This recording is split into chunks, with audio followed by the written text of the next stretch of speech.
आज हम लोग SAS समरूपता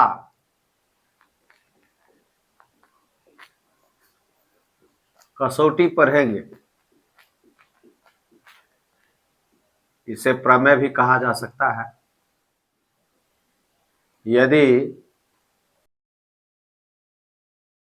यदि एक त्रिभुज का एक कोण दूसरे त्रिभुज के एक कोण के बराबर हो और इन कोणों को अंतर्गत करने वाली भुजाएं एक ही अनुपात में हो, इन कोणों को अंतर्गत करने वाली भुजाएं एक ही अनुपात में हो, तो वे दोनों त्रिभुज समरूप होते हैं। SAS समरूपता कसौटी या प्रमेय हुआ।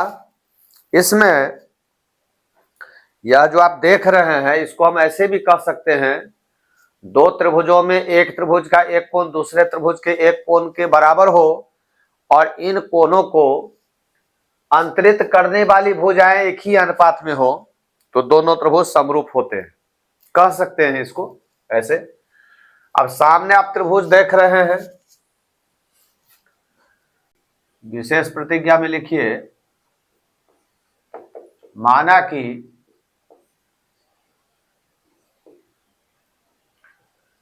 ABC एवं DEF दो त्रिभुज हैं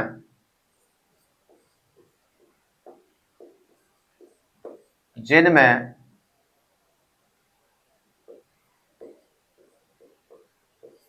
कोण A बराबर कोण D हैं। माना कि ABC एवं DEF दो त्रिभुज हैं जिनमें कोण A बराबर कोण D हैं तथा AB बटे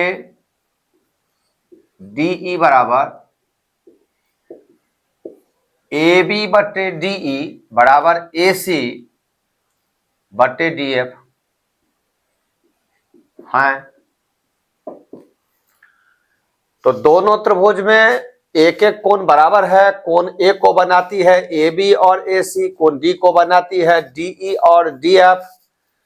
तो A और D कोणों को बनाने वाली भुजाएं AB और DE का अनुपात AC और DF के अनुपात के बराबर हैं। तो दो त्रिभुजों में एक त्रिभुज का एक कोण दूसरे त्रिभुज के एक कोण के बराबर है और इन कोणों को अंतर्गत करने वाली भुजाएं एक ही अनुपात में हैं, इसीलिए ये दोनों त्रिभुज समरूप होंगे। सिद्ध करना है।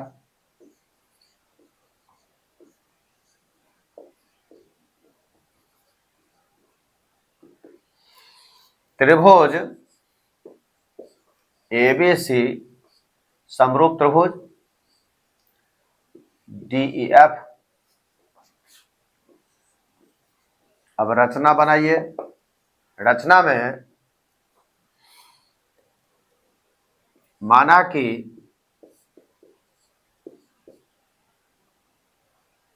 त्रिभुज ABC एवं त्रिभुज DEF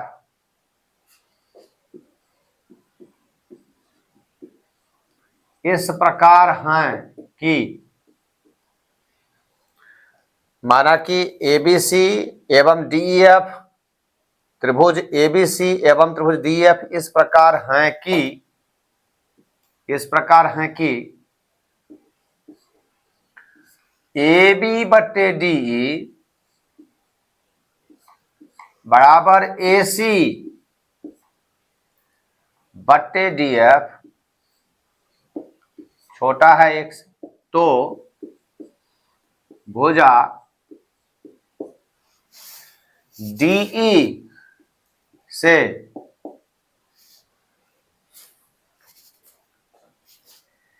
AB बराबर DP एवं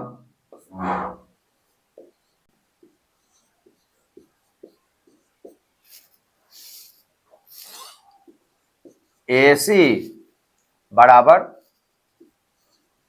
DQ काट लिया तथा P से Q को मिला दिया।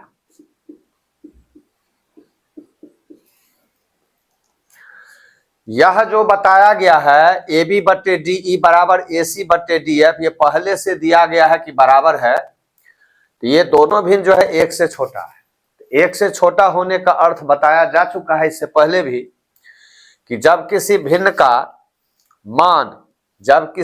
का मान एक से कम होता है, इसका अर्थ होता है कि उसका हर बड़ा है, अंश से हर बड़ा है, अंश छोटा है, हर बड़ा है। तो यहां एक से छोटा है ये दोनों भिन्न, इसका मतलब DE बड़ा है AB से, DF बड़ा है AC से। तो जो बड़ी है भुजा में, जो बड़ी भुजा है उसमें से छोटी भुजा को, यानी बड़ी लंबाई से छोटी लंबाई को हम काट सकते हैं। तो DE की लंबाई AB से ज्यादा है, इसका मतलब है कि AB की लंबाई हम DE में से काट सकते हैं।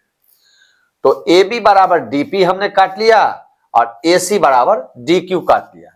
तो DE में AB बराबर DP काटा गया और DF में AC बराबर DQ काट लिया गया।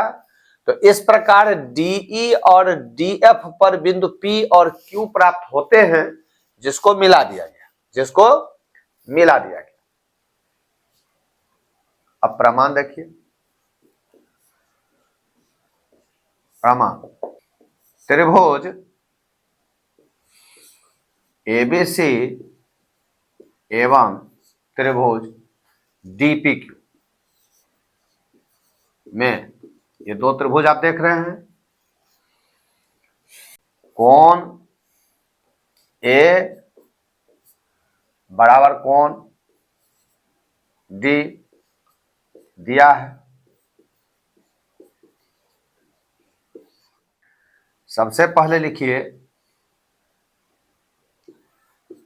AB बराबर DP, ये हो गया रचना से। AB बराबर DP रचना से, तब कोण A बराबर कोण D दिया है तथा AC बराबर DQ, ये फिर हो गया रचना से।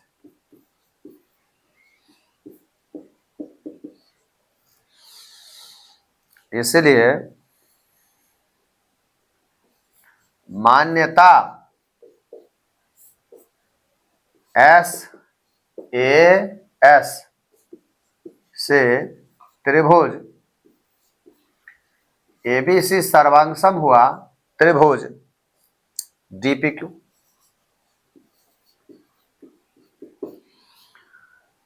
SAS मान्यता मतलब सर्वांगसमता प्रमेय। SAS सर्वांगसमता प्रमेय क्या बताता है? दो त्रिभुजों में एक त्रिभुज की दो भुजाएं और बीच का कोण दूसरे त्रिभुज की क्रमशः दो भुजाएं और बीच के कोण के बराबर होते हैं, तो दोनों त्रिभुज सर्वांगसम होते हैं। तो यहां हम देखते हैं AB AC के बीच का कोण A है, DP और DQ के बीच का कोण D है, AB के बराबर DP है, ये रचना से A बराबर D दिया हुआ है और AC बराबर DQ दिया हुआ है।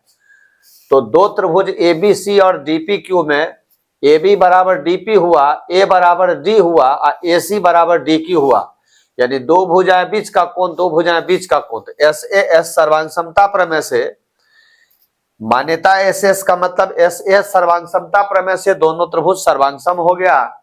तो सर्वांगसम होने के बाद CPCT लागू हो जाता है। क्या लागू हो जाता है? CPCT। इसीलिए CPCT से हमको जो जरूरी है हम ले लेंगे, क्योंकि यह सर्वांगसम हो गया। तो कोण B बराबर कौन हो जाएगा? P। कोण बी बराबर हो जाएगा कोण पी यानी डीपी क्यू, डीपी क्यू। ये हो गया आपको समीकरण नंबर 1 तथा कोण सी बराबर हो जाएगा यह कोण इसके बराबर।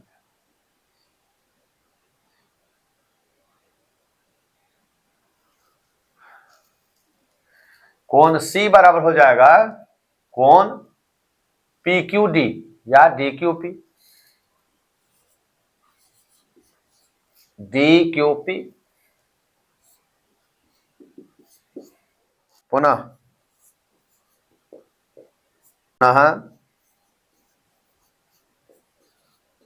दिया है कि क्या दिया हुआ है ए बी बट्टे डीई,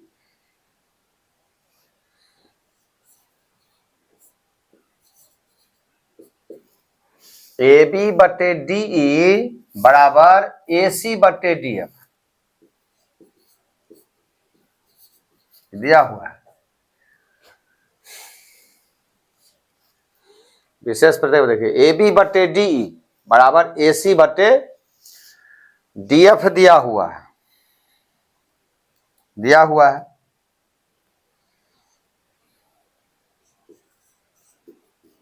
किंतु रचना से ए बी बराबर है डीपी,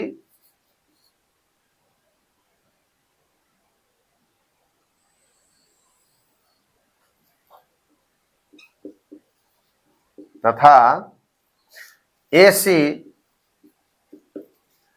एसी बराबर है डी क्यू।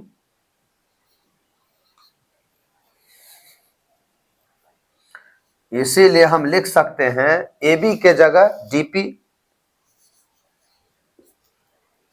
डीपी लिख सकते हैं ए बी के वाले बट डीई बराबर एसी के जगह हम लिख सकते हैं डी क्यू, डी क्यू बटे डी एफ। अतएव त्रिभुज डीईएफ में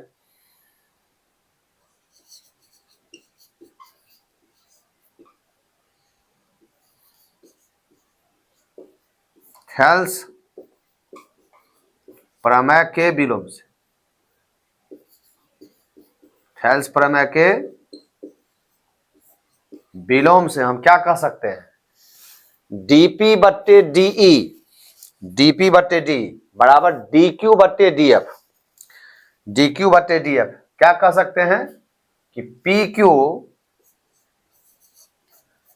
समांतर है ई एफ, समांतर है। इसीलिए हम कह सकते हैं, क्या कह सकते हैं कोण डीपी क्यू बराबर संगत कोण, इसका संगति होगा। आप देख रहे हैं कि पी क्यू समांतर ई एफ है और डीई तिर्यक छेदी रेखा, इसलिए इसका संगत कोण ही हो गया। तो डीपी क्यू बराबर संगत कोण ई हो गया, संगत कोण ई तथा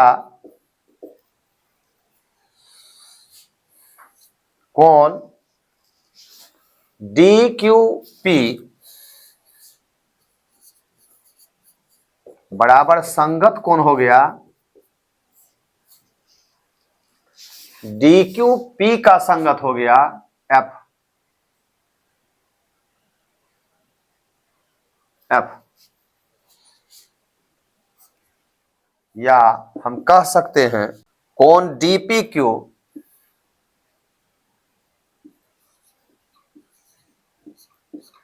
बराबर कोण बी, यहां देखिए डीपी क्यू बराबर कोण ई,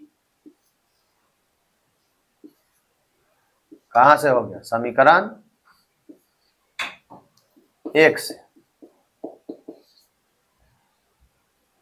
तथा फिर कह सकते हैं कोण DQP, DQP देखिए यहां DQP बराबर कोण C बराबर कोण DQP बराबर कोण F। ये हो गया समीकरण 2 से।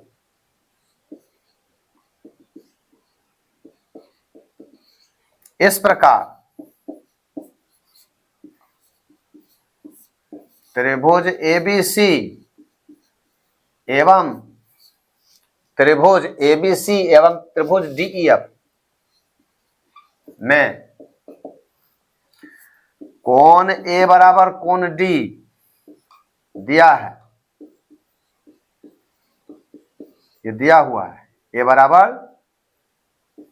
D दिया हुआ है, तथा कोण B बराबर हो गया कोण E एवं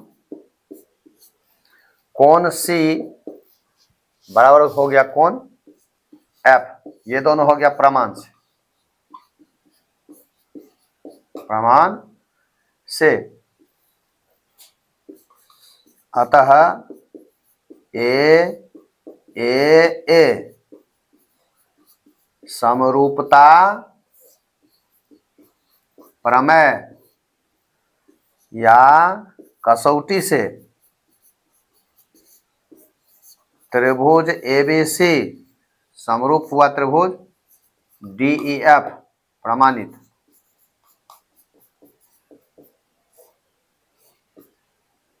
सिद्ध हो गया ABC समरूप त्रिभुज DEF।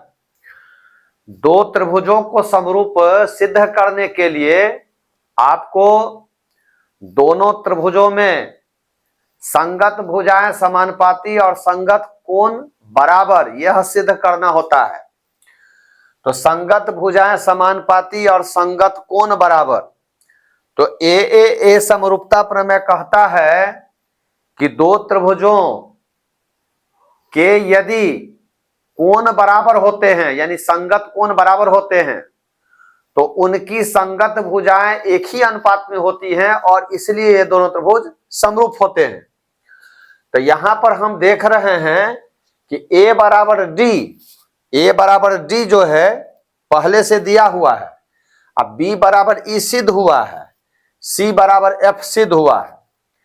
तो दोनों त्रिभुज में संगत तीनों कोण बराबर होते हैं, तो ए समरूपता कसौटी से इनकी संगत भुजाएं समानुपाती होंगी, जिसमें आपको AB DE का अनुपात AC और DF का अनुपात तो पहले से है बराबर, BC अनुपात EF भी होगा।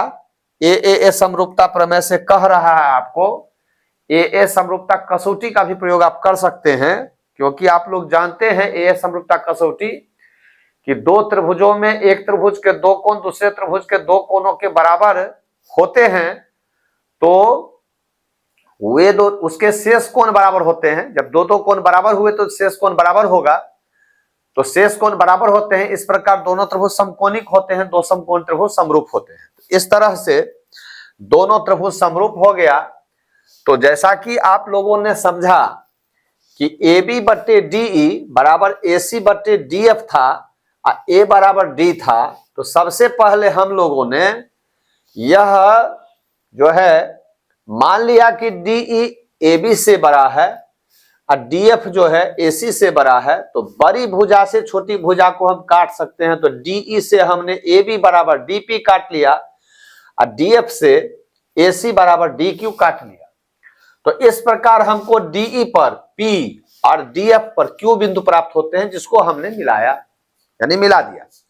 तो इस तरह से ABC और DPQ आपको दो त्रिभुज प्राप्त होते हैं। दोनों त्रिभुजों में AB बराबर DP, कोण A बराबर कोण D और AC बराबर DQ होने से यहां पर SAS सर्वांग समता प्रमेय लग जाता है। इससे ये दोनों त्रिभुज सर्वांगसम हो गया। तो सर्वांगसम त्रिभुज में संगत कोण बराबर होते हैं, संगत भुजाएं बराबर होती हैं और क्षेत्रफल बराबर होते हैं। तो हमको अभी कोण की आवश्यकता है। तो सर्वांगसम होने से सीपी-सीटी से B बराबर P और C बराबर Q हम कह सकते हैं।